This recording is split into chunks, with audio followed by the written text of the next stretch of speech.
Please don't tear it. My mom said his daughter's name is under the blue tape. Nia Brooks's voice was so small the microphone almost swallowed it. But the sound of paper ripping did not stay small. It cracked through the Ashbourne Preparatory Academy auditorium like a branch snapping in winter. On stage, Dr. Meredith Vale held half of the drawing in one manicured hand. In the front row, billionaire Grant Whitaker stopped clapping. 3 hours earlier, Nia had been standing in the girls' restroom with one sneaker on the tile and one sneaker balanced on the metal bar beneath the sink, trying to wipe a brown splash of cafeteria chocolate milk from the hem of her yellow dress. It was not a party dress, not really. Her mother had bought it from a church donation box for $4 and stitched the loose sleeve by hand under the blue light of the laundromat office. The thread was slightly darker than the fabric. Nia knew because she had stared at it all morning while the other girls whispered about her shoes. Outside the restroom, the school smelled like lemon polish, expensive perfume, and the faint waxy heat of stage lights warming the auditorium curtains. Ashbourne's annual Children of Tomorrow Art Gala was the kind of event adults spoke about in smooth voices. There were white tablecloths in the lobby, silver trays of sparkling cider, and donor name cards printed on cream paper thick enough to feel like money. Nia's name card had been written by hand. She had noticed that too. She noticed everything. In the pocket of her cardigan, folded twice and soft from being touched too many times, was a note from her mother. Show him only if they try to take the drawing, it said. Not before. Not unless you have to. Nia had read it so often she could see the words even with her eyes closed. On stage, her drawing waited on an easel between paintings of horses, beach houses, and smiling families with golden dogs. Nia's was different. It showed a pale nursery with a cream rug, a silver rabbit on a shelf, a magnolia tree outside one arched window, and a cradle with blue tape across its nameplate because her mother had told her never to write the name where careless people could. See it too soon. In the front row sat Grant Whitaker, 47, gray-eyed, still as carved stone in a navy suit that cost more than Tasha Brooks made in 2 months. He had come with 2 security men, a private attorney, and the tired expression of a man who had learned to distrust every sad story placed in front of him. When Nia stepped to the microphone, Dr. Vale's smile tightened just a fraction. "Tell us what inspired your picture, sweetheart," she said. Nia looked past her, straight at Grant. "It's not my picture," she whispered. "It's where she was supposed to sleep." A soft laugh moved through the adults, nervous and polished. Dr. Vale reached for the paper. Nia held on. For 1 second, Grant leaned forward. Then the drawing tore. Half fell near Nia's shoe. Half stayed in Dr. Vale's hand. Nia bent down, picked up the lower corner, and with trembling fingers peeled back the blue tape. Under it, in small green crayon, were the words Evelyn Rose Whitaker, Nursery Wing B. Dr. Vale went very still, because the tear had passed exactly through the last name. The stillness lasted less than a second, but Grant Whitaker felt it stretch across the auditorium like cold wire. Dr. Vale recovered first. Her smile returned with the careful speed of someone closing a drawer before anyone could see what was inside. "Children can become confused when they overhear adult conversations," she said, her voice smooth enough to calm the parents in the first 3 rows. "Nia has a vivid imagination. We've been working with her on boundaries." The word boundaries landed harder than a scolding. It made the room safe for doubt. A woman near the aisle lowered her phone. A father in a gray blazer whispered that the girl was probably trying to embarrass the sponsor. Behind the curtain, one of the older students looked down at Nia's scuffed black sneakers and smirked into his sleeve. Nia kept the torn corner pressed flat against her chest.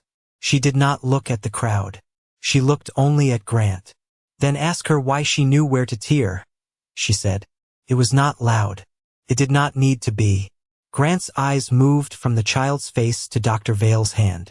The half of the drawing she still held was folded inward now, not dropped, not offered back, but hidden against her pearl gray dress as if paper could become dangerous when too many people read it. Cole Harlan, Grant's chief security officer, leaned close. "Sir, this could be staged. We've seen attempts before." Grant did not answer. He had seen attempts. Letters with fake handwriting. Women carrying photographs of children who had his eyes because they had studied them online. Men who said they knew what happened to Evelyn and then asked for wire transfers before breakfast. Grief made a wealthy man a locked house, and Grant had spent 8 years adding deadbolts. Dr. Vale turned slightly, her perfume reaching him before her words did. White flowers and something medicinal beneath it. Mr. Whitaker, I am so sorry. Her mother has been contacted before about this kind of behavior. We never wanted it to reach you. Before? Grant asked. Just one word, quiet enough that only the people nearest the stage heard it. Dr. Valley blinked. There were drawings, notes, fixations. From the side table, a stage assistant lifted a clear plastic bin and began collecting Nia's artwork. Nia saw him before Grant did. She stepped back, slipped one hand into the sleeve of her cardigan, and pinched something small between 2 fingers. A scrap. A narrow piece of blue tape with green crayon stuck to its underside. The assistant smiled at her like adults smile when they think kindness can disguise taking. I'll hold those for you, sweetheart. No, Nia said. Grant noticed then that the stage camera above the balcony was still pointed at the easel, its tiny red light blinking. He took out his phone, not dramatically, not quickly, and photographed the torn page in Dr. Vale's hand before she could lower it. Dr. Vale's smile thinned. Somewhere behind the curtain, a phone buzzed twice, then stopped. Nia looked toward the sound. That's the same buzz from her tablet, she whispered. Grant followed her eyes to the lectern, where Dr. Vale's black tablet lay face up beside a glass of untouched water. On its screen, a notification had appeared for only a moment before dimming, but Grant had already read the first line. Collect all. Remaining drawings immediately. The words on the tablet vanished when the screen dimmed, but their shape stayed in Grant's mind like an afterimage burned into glass. Collect all remaining drawings immediately. It was the kind of instruction that sounded harmless if spoken in a school hallway, the kind adults could bury beneath policy and concern. Yet it had arrived too fast, too cleanly, before anyone had even asked what the drawing meant.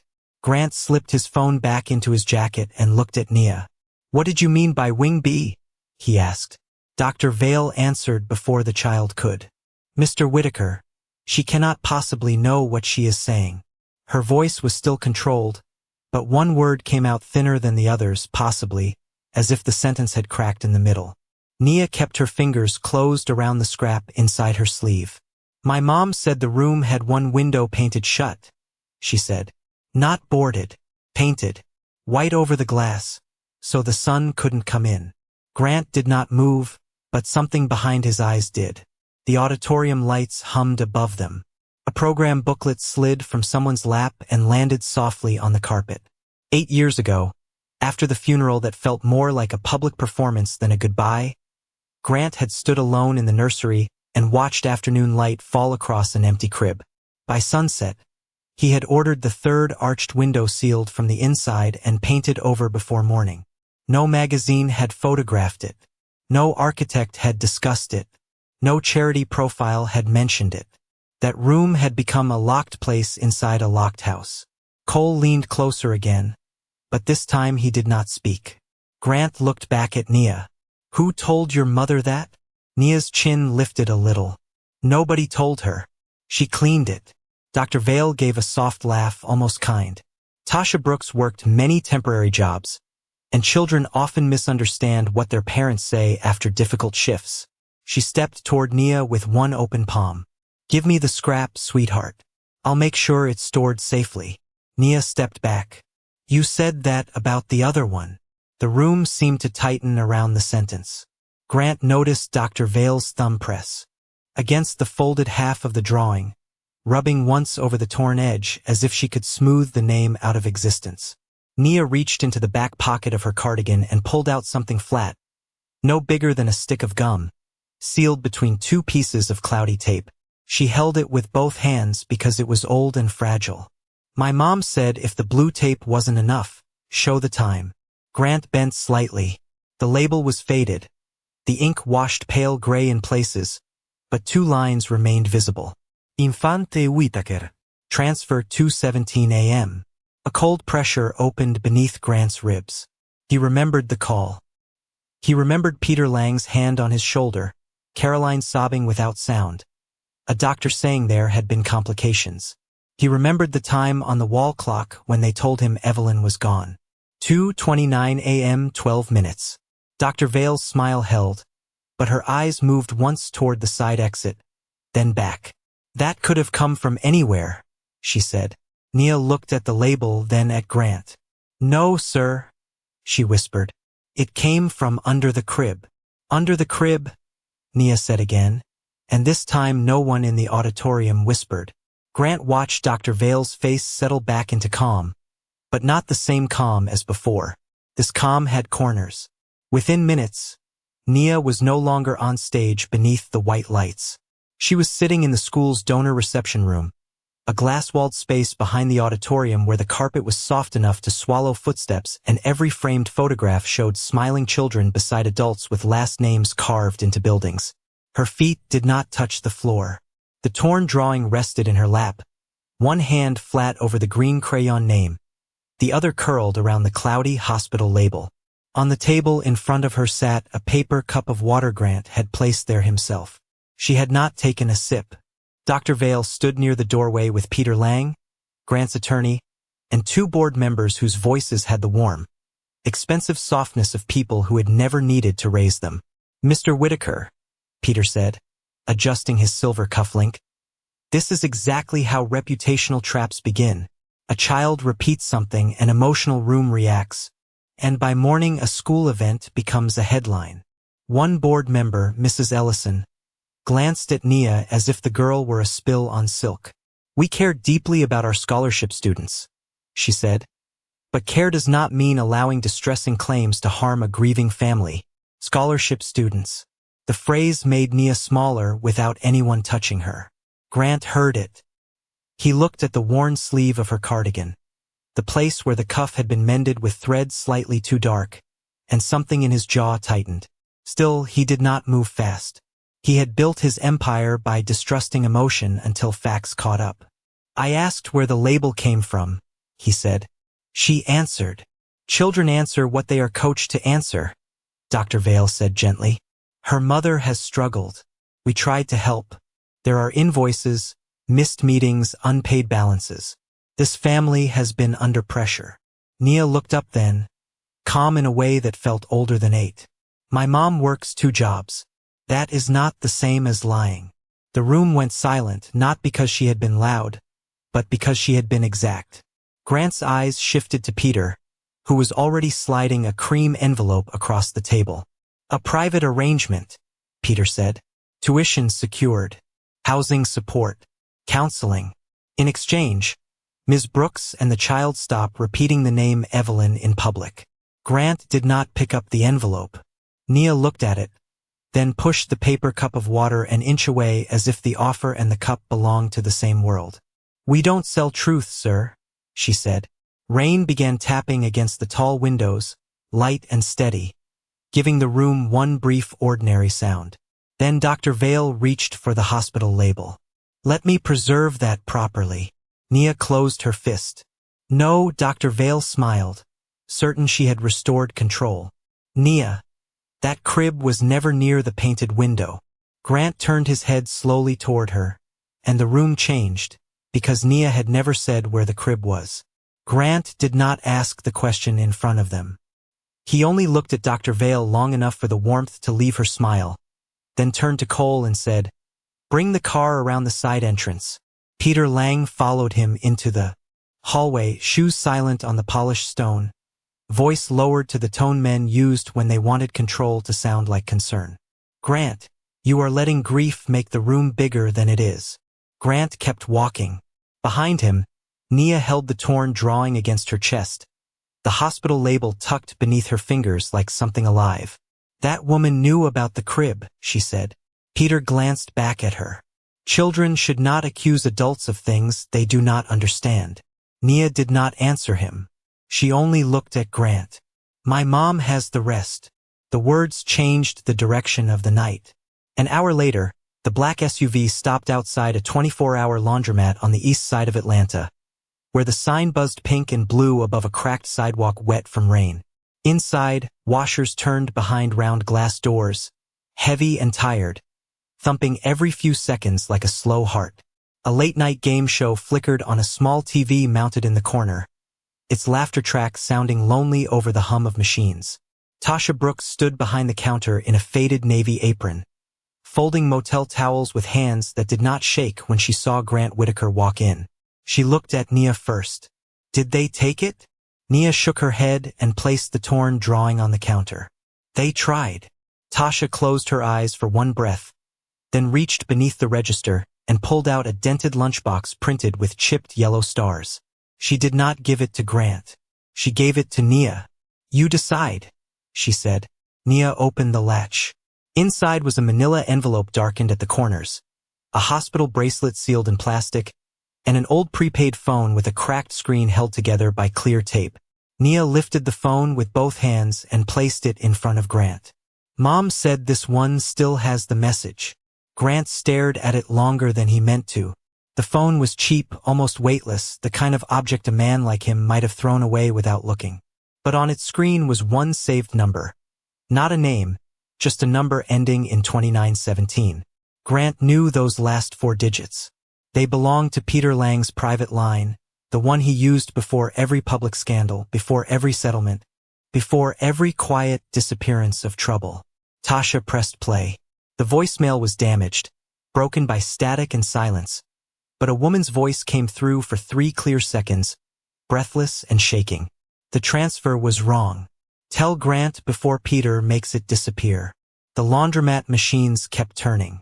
Grant looked through the rain-streaked window at Peter waiting beside the SUV, his phone glowing pale against his face, and for the first time in 8 years, Grant wondered whether the man who had helped him bury his daughter had also helped bury the truth. Peter Lang looked ordinary through the rain-streaked glass, and that was what made the sight worse. He stood beside the SUV with one hand in his coat pocket and the other holding his phone low, his posture patient, professional, loyal. For 8 years, Grant had trusted that posture.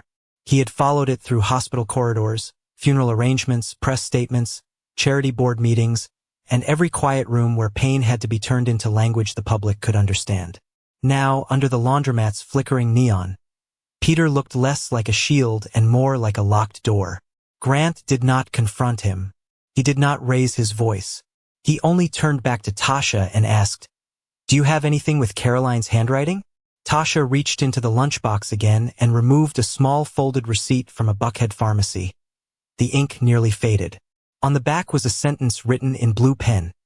"If the baby lives, Peter will call her a mistake." Grant took the paper carefully, as if pressure from his fingers could erase it. The washers kept turning behind him. Somewhere near the vending machine, the little TV played a weather warning, the volume so low the words dissolved into static. Nia stood beside her mother, both hands wrapped around the cracked old phone. Grant glanced at the child. "Nia, I can put your family somewhere safer tonight." She looked at the floor, then back at him. "Not if it means we stop talking." He swallowed once. "It doesn't. And not if Mom has to say she remembered wrong." "She won't." Only then did Nia nod. Grant stepped outside beneath the narrow awning, letting the cold rain mist his face. Peter looked up immediately. "Everything all right?" Grant held up nothing, showed nothing. "I need Rachel Monroe's number," he said. Peter's expression did not change, but his thumb stopped moving on his phone. "For what?" "Independent counsel." The pause was short enough for most men to miss. Grant did not. "That may complicate things," Peter said softly. "Good," Grant answered. He walked past him to the rear of the SUV and called Rachel himself from memory, an attorney he had not used since a hostile takeover because she cared more about documents than feelings. His voice stayed low. He asked for 3 things: the school's full stage footage, the hospital transfer records from the night Evelyn was declared gone, and every payment ever made from Whitaker accounts to Vail domestic staffing. Rachel did not ask why. She only said she would start now. By the time Grant returned inside, Nia had placed the hospital bracelet under the laundromat counter light. The printed date was not the date Evelyn was born. It was 1 day later. Grant stared at it until the hum of the machines seemed to move farther away. The grief he had carried for 8 years had a timestamp, and someone had changed it. He looked again at Peter through the glass and understood, with a coldness that almost steadied him, that he had not been protected from the truth. He had been managed away from it. By morning, Grant Whitaker had stopped asking loud questions. That was the first thing Peter Lang failed to notice. The second was the small red light blinking beneath the smoke detector in Ashbourne's donor conference room, where Rachel Monroe had arranged a backup camera with the school's own written permission, buried in a facilities request Dr. Vale had signed years ago and forgotten. The room smelled of black coffee, old carpet, and rain-damp wool coats. On the table sat 3 things: Nia's torn drawing sealed in a clear folder, the hospital bracelet with the wrong date, and a closed manila envelope Tasha had refused to open until Grant was ready. Dr. Vale entered with Peter at her side, both of them polished enough to look innocent. "I'm glad we're handling this quietly," she said, resting her hand on the back of a leather chair. "For the child's sake." Nia sat beside her mother, her sneakers tucked under the chair, both hands folded around the broken green crayon. She looked smaller in that room than she had on stage. The ceiling was too high, the chairs too large, the portraits of donors too watchful. But when Grant glanced at her, she gave one small nod. She remembered the plan. Not a complicated plan. Just one detail adults thought a child would forget. Grant slid a photocopy of the drawing across the table, but not the original. "Dr. Vale, before Rachel files anything, I want to understand something simple." When Nia showed the picture, where exactly was the crib? Dr. Vale barely looked down. "Against the east wall, if I recall her drawing correctly. Near the painted window." Rachel's laptop made a soft loading sound. A blue circle turned on the screen. No one moved. Nia looked at Grant. Grant did not smile. "That is interesting," he said. Peter cleared his throat. "Grant, this is becoming theatrical." "No," Nia said quietly. "It's wrong." Dr. Vale's eyes sharpened. "Excuse me?" Nia put the green crayon on the table. "I drew the crib by the closet. You said painted window yesterday, too. But nobody told you there was a painted window until I said it." The silence was so complete that the rain against the glass sounded like fingertips. Peter's phone buzzed once on the table. He looked at it, then did not touch it. Rachel turned her laptop toward Grant. The stage footage had loaded. It showed Dr. Vale lowering her eyes to the blue tape before the drawing tore, then shifting her hand half an inch so the rip crossed the hidden name. Rachel clicked again. The donor room audio from the previous night played next, thin and cold. Dr. Vale's own voice filled the room. "Nia, that crib was never near the painted window." Dr. Vale stared at the screen, and for the first time, her hand stopped on the chair instead of pulling it out. Grant leaned back, calm enough to frighten everyone who knew him. "You corrected a child about a room you claim she invented," he said. Across the table, Nia did not look alone anymore, and Dr. Vale understood. It at the exact moment the camera light blinked again. Dr. Vale understood the camera before she understood the danger. Her eyes lifted from the laptop to the smoke detector, then to Grant, then to the closed manila envelope on the table. For one thin second, the whole room seemed to listen to her breathing. Peter Lang recovered first, because recovery was what he had been paid to do for 8 years. "A memory error is not evidence," he said. "Neither is a child's drawing, nor an emotional recording taken out of context." Rachel Monroe did not look at him. She only opened a slim folder and placed 3 documents beside the hospital bracelet. A transfer log from St. Catherine's Medical Center, a payment record from Whitaker Family Holdings to Vale Domestic Staffing, and a sealed lab report marked preliminary kinship analysis. Grant saw the lab name and went very still. Nia did not understand all the words, but she understood stillness.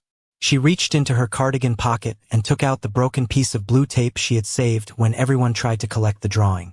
Stuck to its underside was a curled sliver of green crayon wax and one tiny fiber of paper. "That came from the name," she said. "Mom said little things remember big things." Rachel nodded once and slid a small evidence pouch across the table. "The paper fiber matches the torn section Dr. Vale retained. The wax matches the crayon Nia kept. That proves the hidden name existed before the drawing was torn. Dr. Vale's face did not collapse. It hardened. This proves a child wrote a name. No, Rachel said. This proves you tore through the part you later claimed you never saw. Then she broke the seal on the lab report. The sound was small, almost polite. Grant looked down. For a moment, the numbers did not become meaning. They were black ink on white paper, clean and merciless. Probability of paternity, 99.98%. His hand moved to the edge of the table and stopped there. He did not cry. He did not speak. The color drained from his face so completely that even Peter looked away. 8 years of locked rooms, sealed windows, charity galas, polished statements, and cold mornings at a grave with no child beneath the silence all shifted at once. The girl he had watched be humiliated under his name, in a school his money helped protect, was not a stranger trying to reach him. She was the truth standing 3 feet away while adults taught him to doubt her. Nia held her mother's hand under the table. "So Mom didn't lie," she whispered. Grant tried to answer, but no sound came.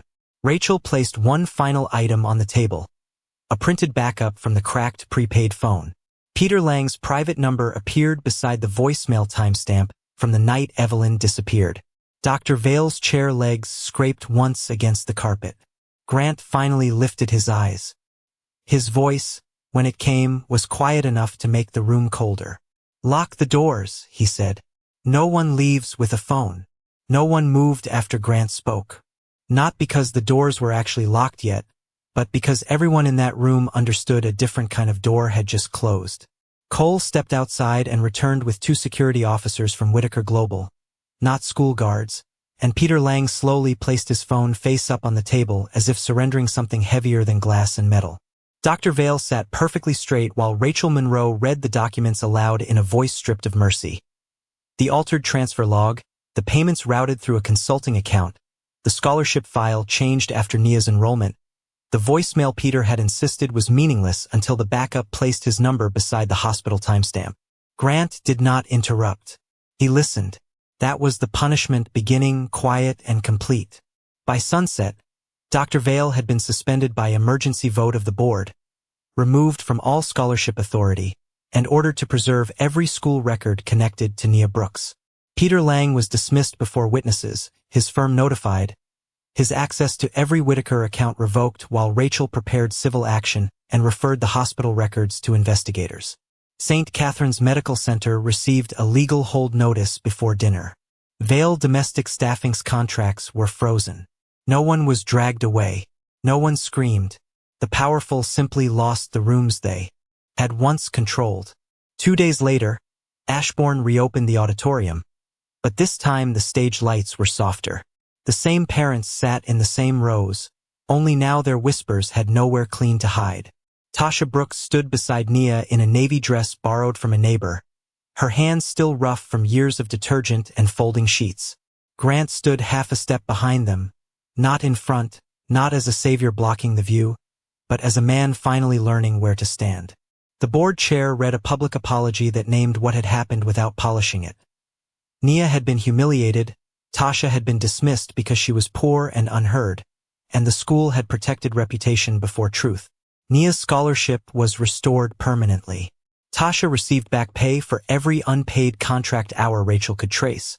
Legal protection, health insurance through a new custodial management position she did not have to beg for, and safe housing chosen with her consent, not imposed like charity.